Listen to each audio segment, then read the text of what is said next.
O Senhor esteja convosco. Ele está no meio de nós. Proclamação do Evangelho de Jesus Cristo segundo Mateus. Glória a vós, Senhor. Enquanto Jesus estava falando, um chefe aproximou-se, inclinou-se profundamente diante dele e disse: Minha filha acaba de morrer, mas vem, impõe tua mão sobre ela e ela viverá. Jesus levantou-se e o seguiu, junto com os seus discípulos. Nisto, uma mulher que sofria de hemorragia há 12 anos, veio por trás dele e tocou a barra do seu manto. Ela pensava consigo: se eu conseguir, ao menos tocar no manto dele, ficarei curada. Jesus voltou-se e, ao vê-la, disse: Coragem, filha, a tua fé te salvou. E a mulher ficou curada a partir daquele instante. Chegando à casa do chefe, Jesus viu os tocadores de flauta e a multidão alvoroçada e disse: Retirai-vos, porque a menina não morreu, mas está dormindo. E começaram a caçoar dele. Quando a multidão foi afastada, Jesus entrou, tomou a menina pela mão e ela se levantou. Essa notícia espalhou-se por toda aquela região. Palavra da salvação. Glória a vós, Senhor. Irmãos e irmãs, vamos pensar este evangelho de hoje a partir de uma interpretação já espiritual dentro dessa realidade que foi literal. Ela foi ressuscitada. Minha filha acaba de morrer, mas vem e põe tua mão sobre ela e ela viverá. Mas como que nós faremos a interpretação espiritual a partir desse texto? Então nós devemos pensar, quando Jesus, quando ele fala da oração, ele diz: quando fores rezar, entra no teu quarto e reza ao teu pai em segredo. Então, o seu pai que vê o secreto. Então, ali, naquele ambiente que é um ambiente sagrado, que é um ambiente também secreto, você deve fazer a sua oração e se apresentar a Deus. Então, eu recordo esse texto para dizer desta moça que se encontra também no quarto, e aqui morta.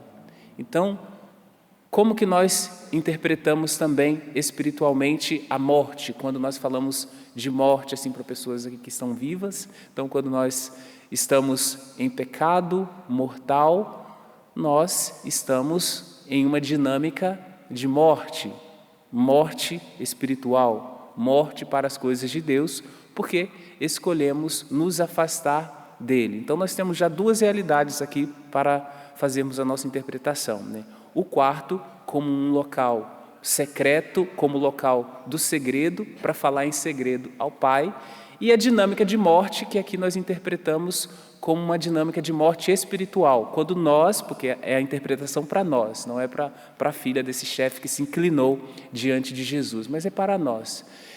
Morte para nós quando nos afastamos das realidades sagradas, quando nos afastamos da comunhão e escolhemos realidades de morte. Então é a partir dessas duas realidades que nós vamos fazer a nossa interpretação espiritual desse texto evangélico. Então ela se encontra desfalecida, se encontra morta ali naquele ambiente de segredo.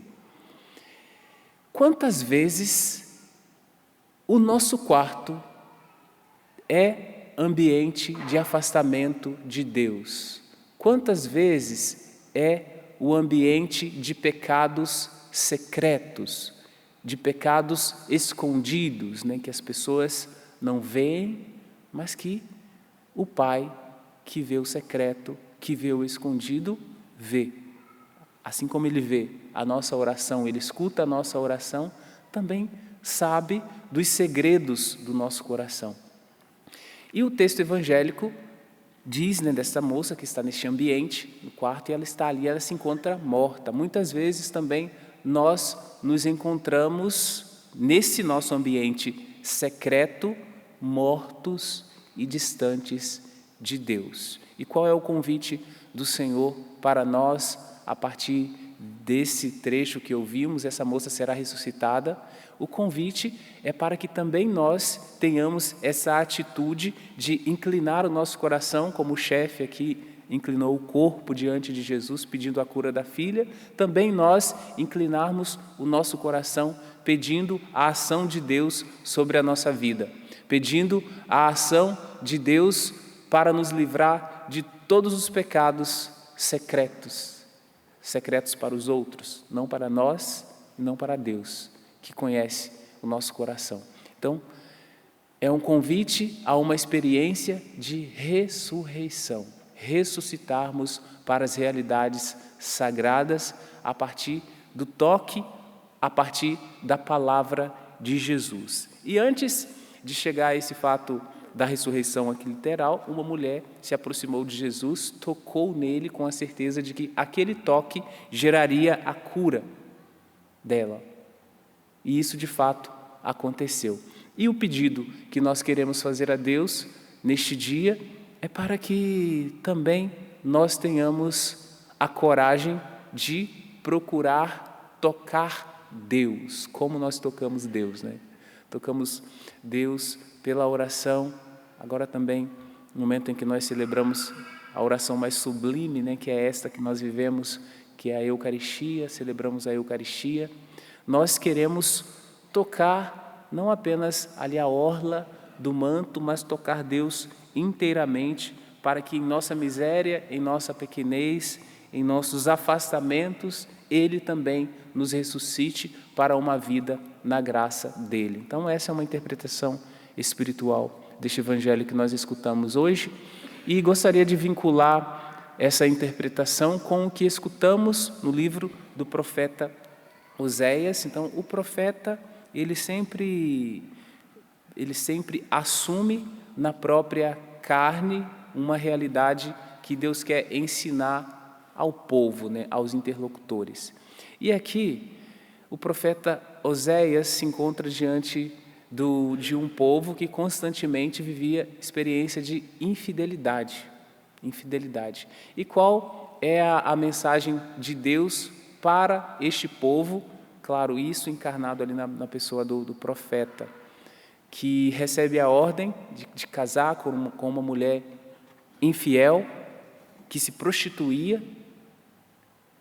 Então ele obedece a essa ordem, é traído por essa mulher para dizer que aquele povo, essa mulher representa o povo, representa cada um de nós, cometemos também constantemente infidelidades, e aí chega o contexto do que nós escutamos. Assim fala o Senhor: eis que eu vou seduzir, levando-a à solidão, onde lhe falarei ao coração. Aqui em relação à mulher infiel que seria conquistada. Aqui o profeta Oséias, mas no nosso contexto, Deus constantemente nos seduz, se empenha em nos seduzir para nos atrair de volta para a fidelidade, para que não permaneçamos na prostituição, para que não permaneçamos com os deuses falsos, mas nos voltemos para o Deus verdadeiro que fala ao nosso coração. E ela aí responderá ao compromisso, como nos dias da juventude, como nos dias que o povo de Deus foi liberto, ali o êxodo saiu, como nos dias de libertação. Então, para recobrar a fidelidade, também nós vivemos muitos momentos de fidelidade, mas talvez o que vivamos agora sejam momentos de infidelidade. Mas nesses momentos de infidelidade, saiba que o Senhor constantemente investe em te conquistar. O Senhor constantemente investe na sua sedução. Ele te seduz para Ele, para que você saia, para que saiamos da infidelidade e permaneçamos na vida, na graça. Então é por isso que diz assim: eis que eu vou seduzir, levando à solidão, onde lhe falarei ao coração. Que solidão é essa? Solidão da oração, solidão de algum momento de recolhimento, solidão de algum momento de retiro, ou solidão de quando você se recolhe para o seu quarto, lugar secreto, lugar sagrado, para falar ao teu Pai em segredo das coisas secretas que ali você tem vivenciado.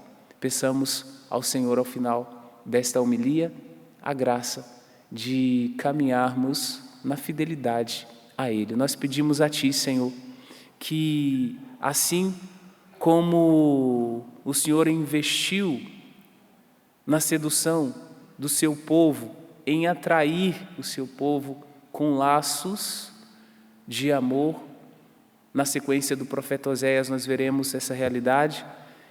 Nós pedimos, Senhor, que o nosso coração se abra também para todas as vezes que o Senhor se aproxima, mas eu não consigo perceber.